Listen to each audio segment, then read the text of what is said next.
Rivers are so interesting. I love rivers and streams.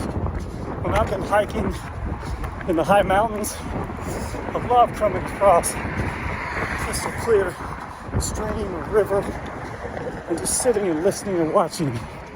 The thing that's interesting about rivers is its ferocity and strength can come and go depending upon the storms that have happened.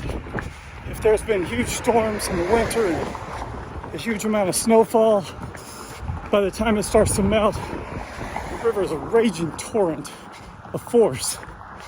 Or if there's been a thunderstorm that drops a lot of rain, the river can be the same way.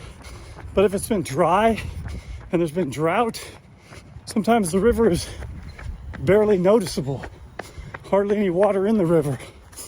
So it can come and go based upon the storms. But something I've noticed about the river is that there are rocks in the river, and the rocks don't move. The river rages around them, but they never move.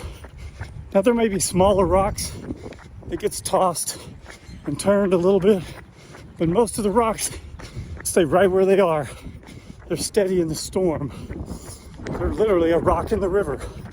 Now, one thing that is true is that the force of the river does affect the rock. But what it does is it smooths out the sharp edges. It smooths it out, makes it even more beautiful than it was before. It changes it in a very fascinating, beautiful way. I think we have to decide that we're going to be like a rock in the river.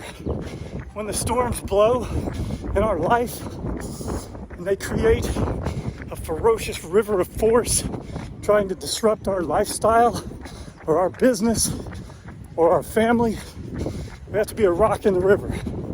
Yeah, it may change us a little bit. It may smooth out some rough edges.